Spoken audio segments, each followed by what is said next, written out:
Hello, আসসালামু আলাইকুম everyone. শুরু করতে যাচ্ছি সে আমার বন্দিনী। লিখেছেন তাসনিয়া হোসেন। ঈশার গা ছমছম শব্দে আটকে ওঠে। তার চোখ যায় দরজার দিকে, আর ঠিক তখনই সে দেখে বীরকে।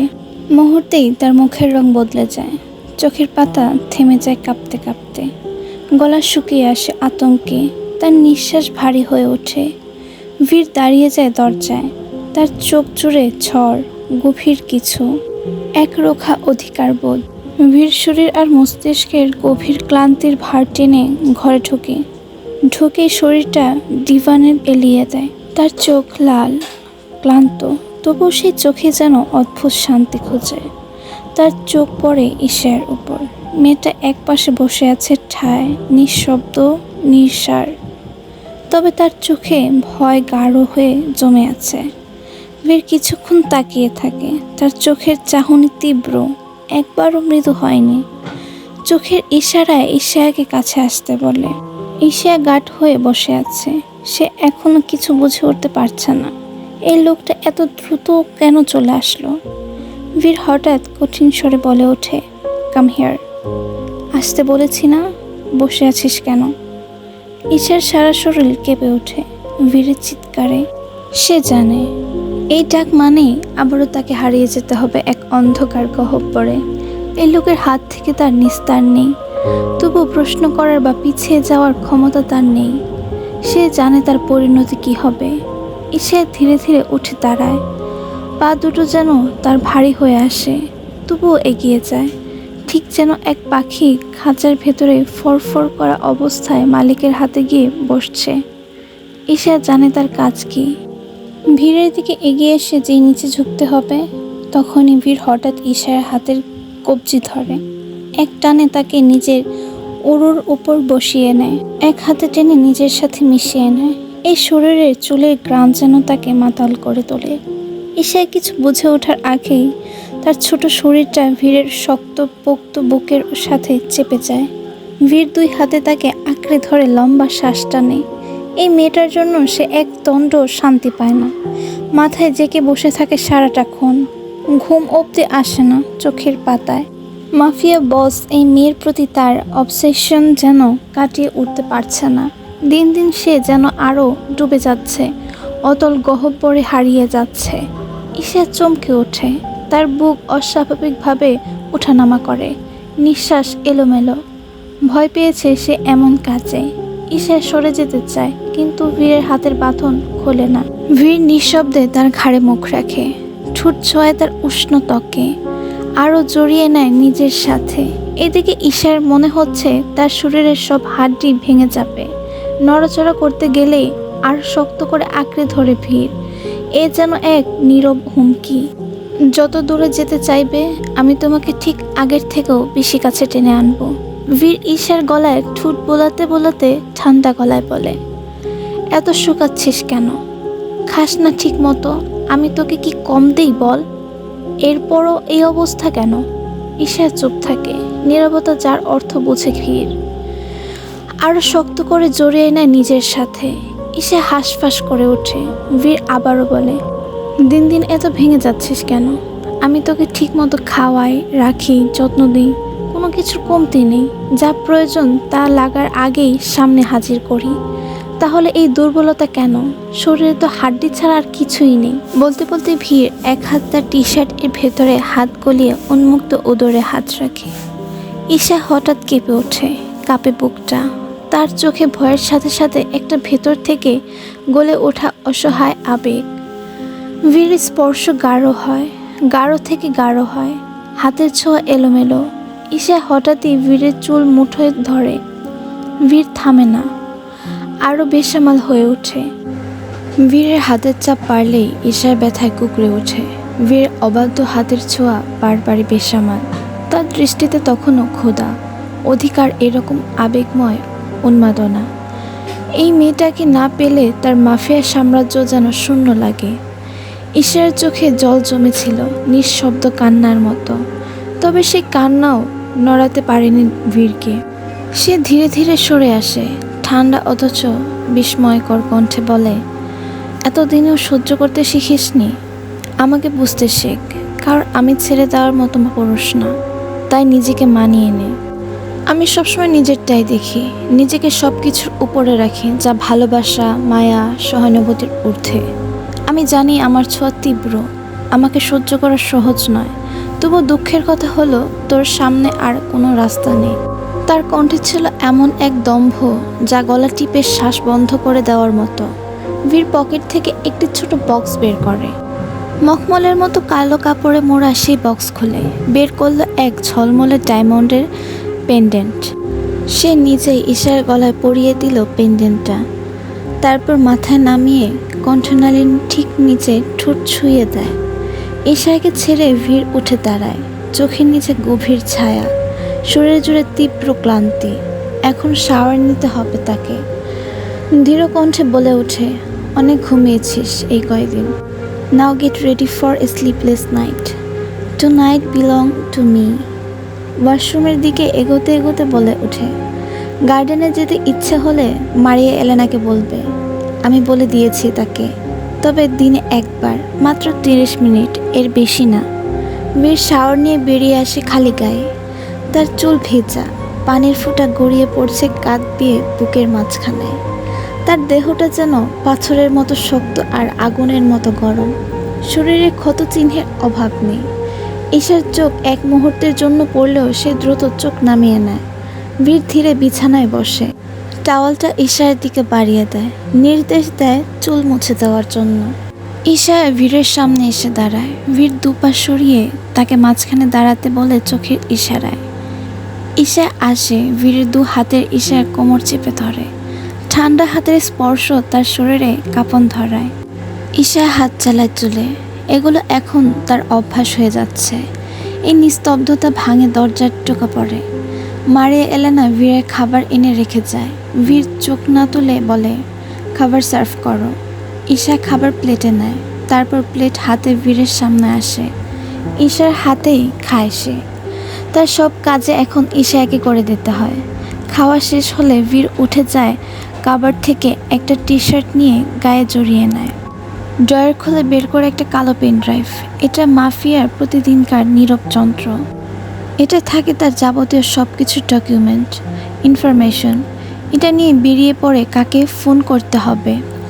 নিকো সবে মাত্র ওয়াশরুম থেকে বেরিয়েছে। একসাথে ফিরলেও সে একটা কাজে বেরিয়ে যায়। ভেজা চুল, শরীরে এখনও জল পড়ছে। একটা ট্রাউজার পরা, উপরে কিছু নেই, চোখে সেই চিরচেনা ঠান্ডা দৃষ্টিভঙ্গি। তবে দৃষ্টিটা মুহূর্তে বদলে যায় যখন সে নিজের বিছানার উপর ইসাবেলাকে বসে থাকতে দেখে। একটা ছোট রেবেলিং ড্রেসে, চোখে রূপের ঝড়।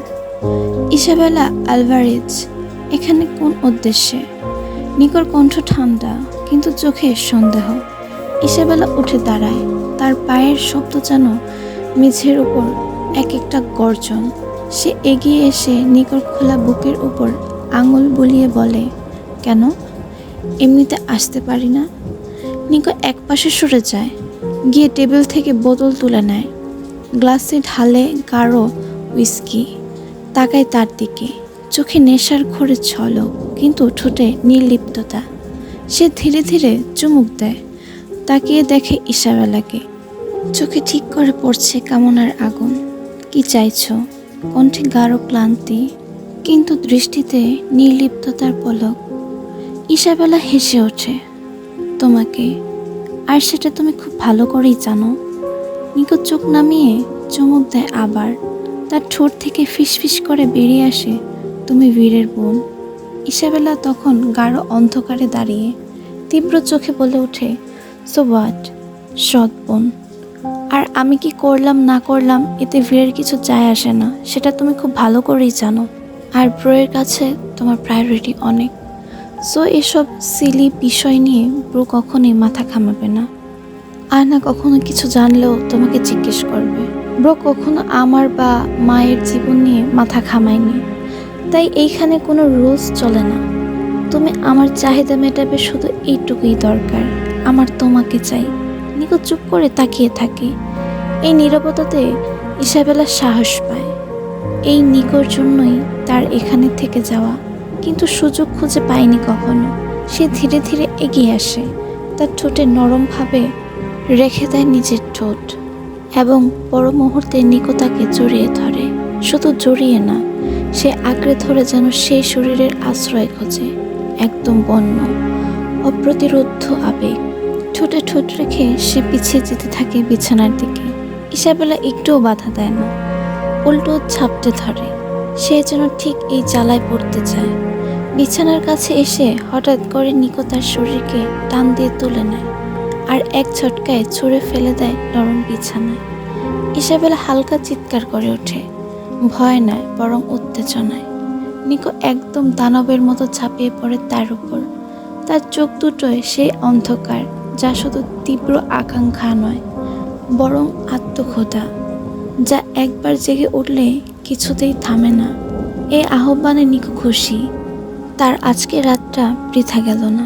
নিকো ঠোঁট চলে যায় গলার নিচে, কাঁধ বেয়ে বুকে, অনেকটা চুমো যেন দাবি চিহ্ন। ইসাবেলার নিঃশ্বাস গাঢ় হয়ে ওঠে, তার শরীর পড়ে যেতে থাকে সেই ছোঁয়ায়।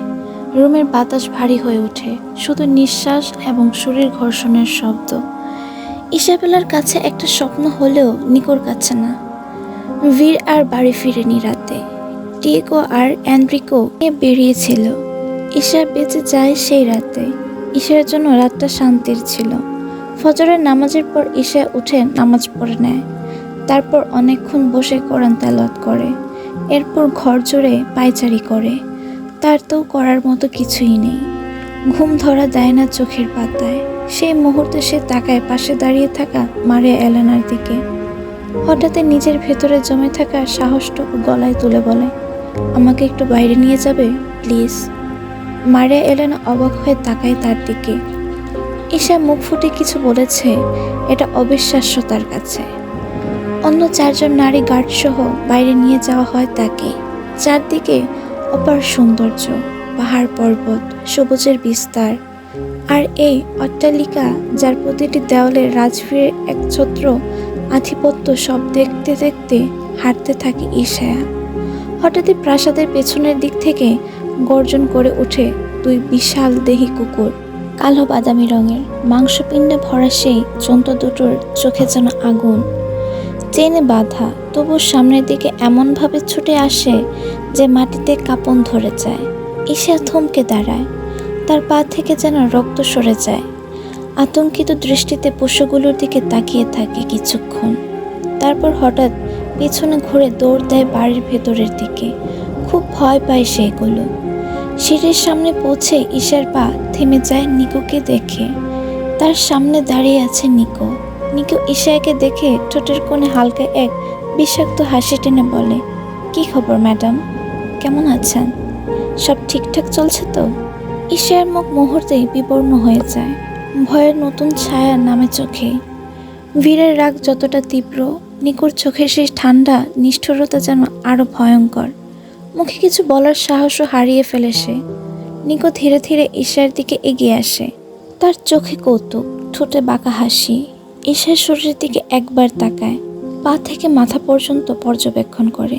তার গলার কালচে দাগ, ঠোঁটের ফোলা ভাব, ক্লান্ত চোখ আর লাল হয়ে থাকা গাল, সব কিছুই নজরে আসে তার। ঠোঁট কামড়ে কুষ্ঠ ভাষায় বলে, একা একা কেমন লাগে বলো তো? জানি তোমার নিশ্চয়ই ভালো লাগছে না, কিন্তু কি করার বলো তো? তোমার বোন তো তোমার খুব ভালো খেয়াল রাখতো, কিভাবে আগলে আগলে রাখতো তোমাকে সব সময়। এজন্যই তো তোমাকে সঙ্গ দেওয়ার জন্য তোমার বোনকেও নিয়ে এসেছিলাম তোমার সাথে, যদিও সে ছিল ঝামেলা। নিকোর কথায় ঈশার চোখে সাফার রক্তাক্ত মুখ ভেসে ওঠে। সেদিনকার সব ঘটনা চোখের সামনে ভেসে আসে। তার নিথর দেহ, নিঃসার চোখ, তার সেই গলা জুড়ে শেষ নিঃশ্বাসের চাপা আর্তনাদ। নিকো আরও এগিয়ে এসে বলে, তোমার বোনের তেজটা বেশি ছিল, আর এই তেজটাই আমার পছন্দ ছিল না, তাই তো তেজটাই চিরদিনের মতো বের করে দিয়েছি। কিন্তু আফসোস একবার। নিকোর কথায় ঈশার শরীরে যেন আগুন জ্বলে ওঠে, চোখে নেমে আসে তীব্র ঘৃণা আর ক্রোধ। হঠাৎ করেই সাফার সেই আগুন তার মুখে ফুটে ওঠে। অদম্য সাহস নিয়ে সাইড টেবিলে রাখা ফুলদানিটা হাতে নিয়ে সমস্ত শক্তি দিয়ে বাড়ি মারে নিকোর মাথায়। চিৎকার করে ওঠে নিকো, মাথা ধরে নিচে বসে পড়ে। রক্ত গড়িয়ে পড়ে চোখ মুখ ভিজিয়ে দেয়।